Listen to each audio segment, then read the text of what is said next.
Okay. So in this session, let us learn about lists in Python.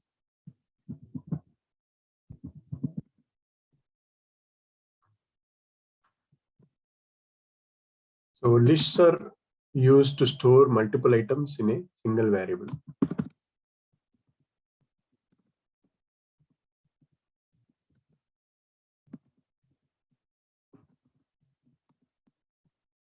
Okay.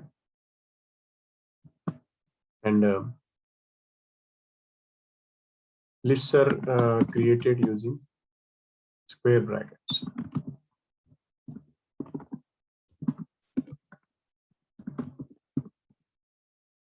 Okay. So for a list, we have to use square brackets to create a list. Very, very important point is lists are, generally we say list items are ordered, okay, changeable, it allows duplicate values.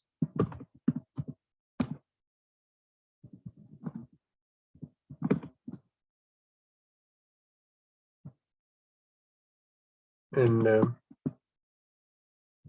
list items are indexed, means the first index start with 0, 1, 2, 11.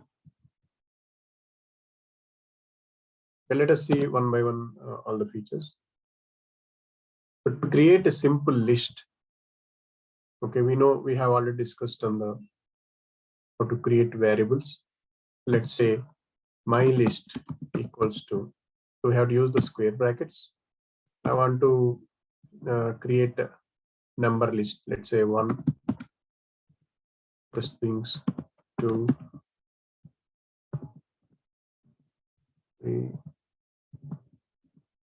4, 5, and then 6. Okay, like this we have to create the list. So the list items are 1, 2, 3, 4, 5, 6. All are string lists. Okay.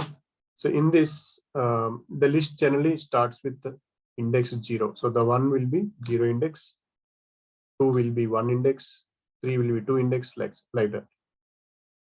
Now to print this, we use my list. So the list will be printed like this. Suppose if I want to access the list, okay, so my list of 0 means we are passing 0 index to the list, so the list 1 is printed. My list of 1, okay, the list 2 is printed. Like that we can access the list. From the definition, lists are, it allows duplicate also. Means, for example, in the same list, I'm copying it here. I want to add one more duplicate value. So let's say once again 6. And if I try to print that, 1, 2, 3. So same duplicate values also it is printing. Okay. So some other similar collection like list, tuple, dictionary, and sets. So sets won't allow duplicate values, but here list allows the duplicate values. Okay.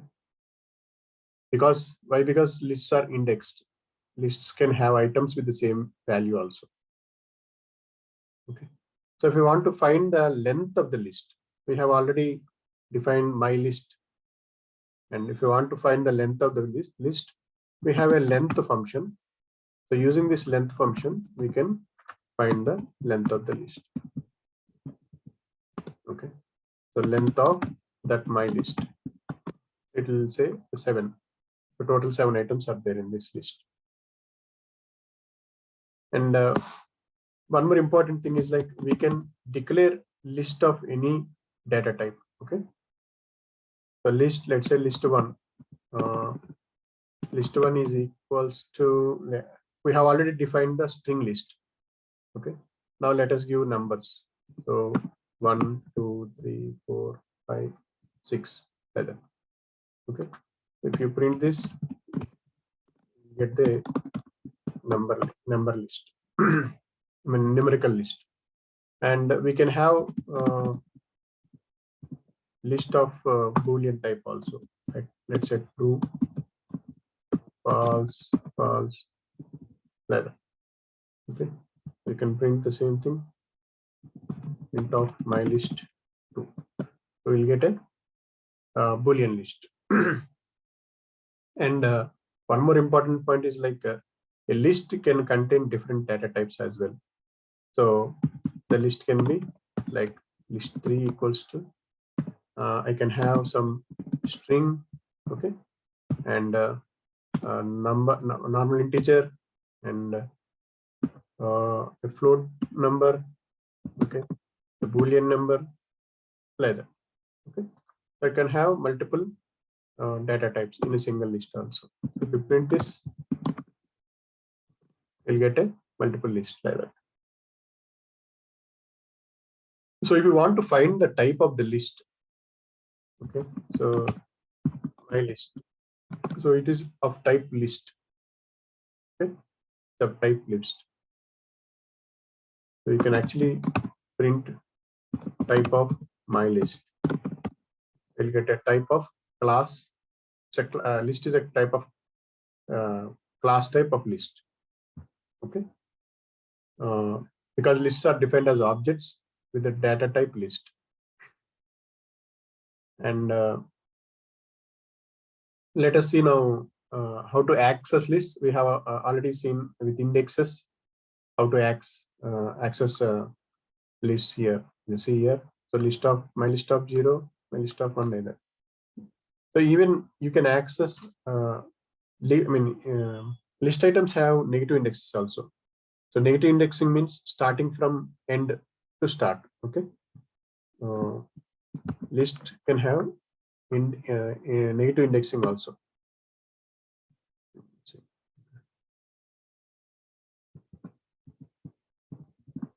Negative indexing. Okay, so if we start a list from for this, for example, if you start from left to right, so 1 is 0 index, numerical 1 is 1, 2, 3 like that. So negative indexing means it starts from last. So true is -1, -2, -3, -4, sorry, -2.3. I mean -1, -2, -3, -4, like that it will go. I'll show you. For example, let us take this list. We can print this list, my list of 3. So if I say my list of 3 of -1, so it will print true. Means it will come from the last. If I say -2, so it will print 2.3. If I say my list of 3, negative index of 3, it will print 1. My list of 3, negative index of 4, it will print 1. So if we give beyond that, it will give an error saying index out of bound, out of range, like that. We will get a message. The index is out of range. Okay, like that. Even for positive index also, we get the same thing.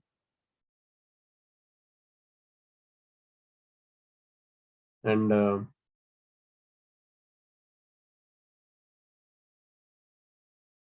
suppose if you want to change, so as per the definition, index lists are changeable. Okay, so it means we can update the list. Suppose you want to update any list, let us take list 3 only. So if you print my list 3, so in that I want to update the index of 0. Okay, so my list 3,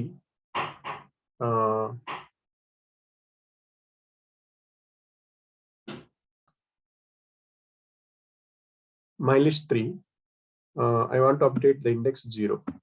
So you need to pass the variable value.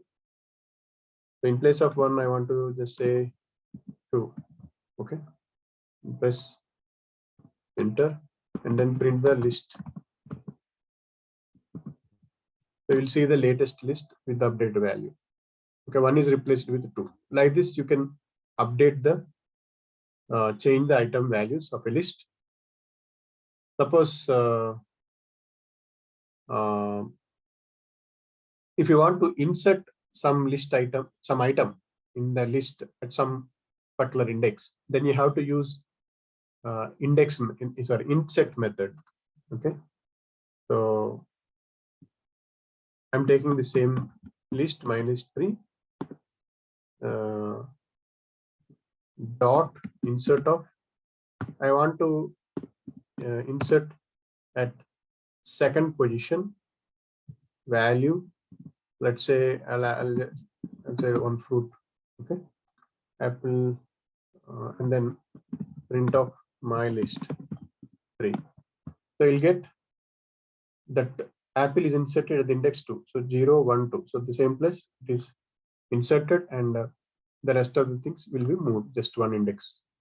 Like that, if you want to insert in between at a specified index, you can do like this. Okay, and if you want to add some items to the list, for example, for the same list 3, currently we have 2, 1, apple, 2.3, true, right? These are the list items. I want to add one more item to that list. So what I can say, list my list 3 dot append. Let's say I want to add a fruit called banana. Okay, now if you try to print that, list item will be added to that existing list. So it is added at the end.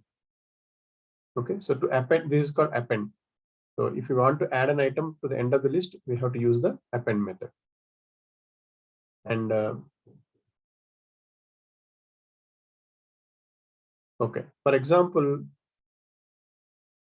if you want to append elements from another list to the current list, okay, we have, let us see, my list we have. Okay, my list is this one, and let us take one more. My list 1 is also there. Okay, these two are there. So what I want to do, I want to extend. I want to append elements from my list 1 to my list. Okay, then we can do like this. My list dot extend of my list 1.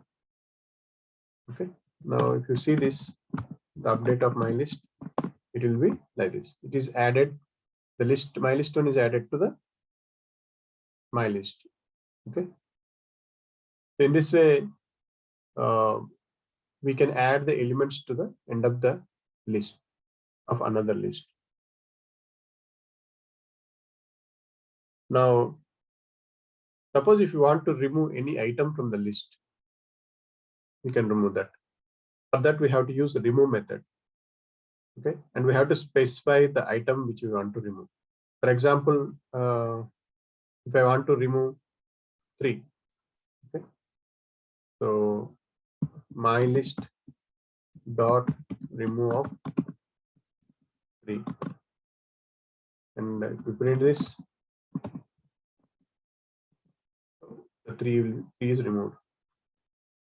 Okay, and suppose if I want to remove with a specific specified index, then I can use pop method.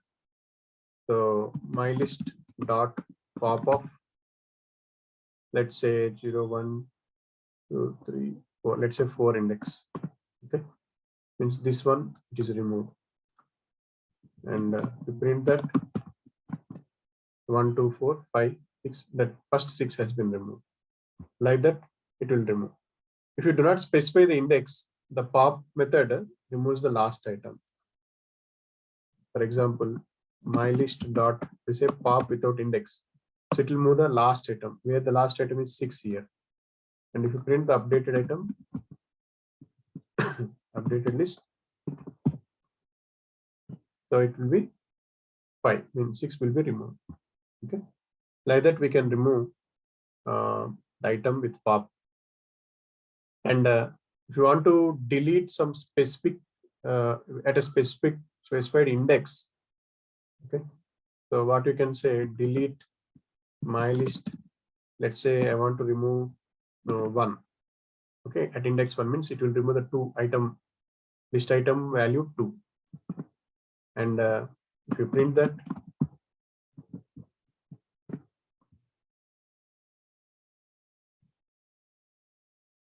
my list. Okay, so that value, 2 values removed. And if you want to delete the entire list, you can simply use del keyword and my list, and print my list. It won't appear. It says it is not defined because that was deleted. We have one more list called as my list 2. One is there, right? So if I want to clear the elements of a list, I can use this dot clear method.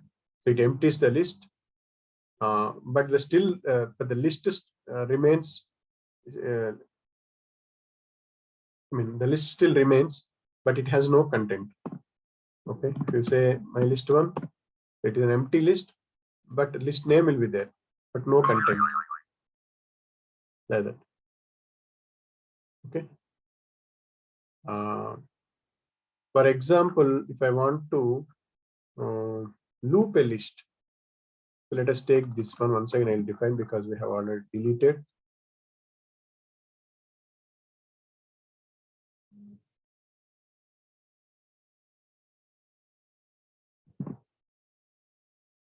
My list and print of my list.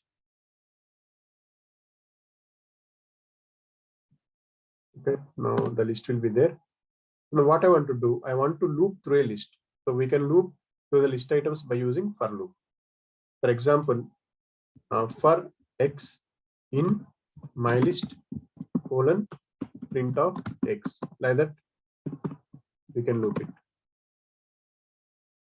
Okay. So I mean the values are printed one by one.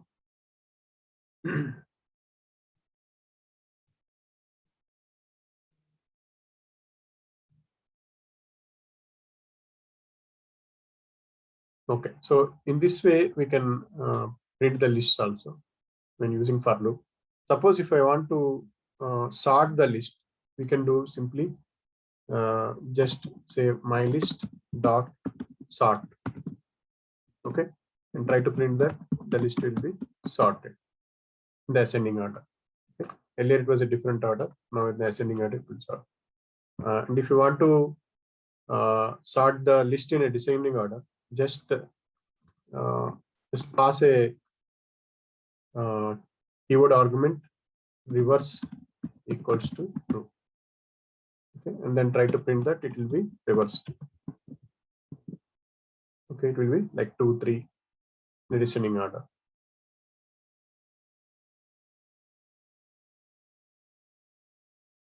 And remember this one case insensitive sort, right?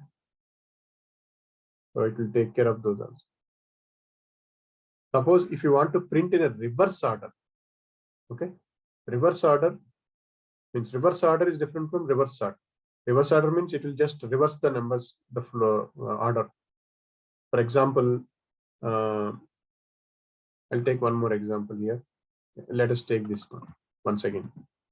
I'll create once again and print out my list. It will override the previous one. Now I got the updated list. Here I want to reverse the order of a list, regardless of the alphabet, everything. It's not, I'm not doing any sorting. Okay, my list dot reverse and print the list. You will just reverse the list. 6, 6, 5, 4, 3, 2, 1 like that. Okay, so like that you can actually do the reverse. That's it for in this session. We'll see more about list in the next session. Thank you. Hope you enjoyed the session.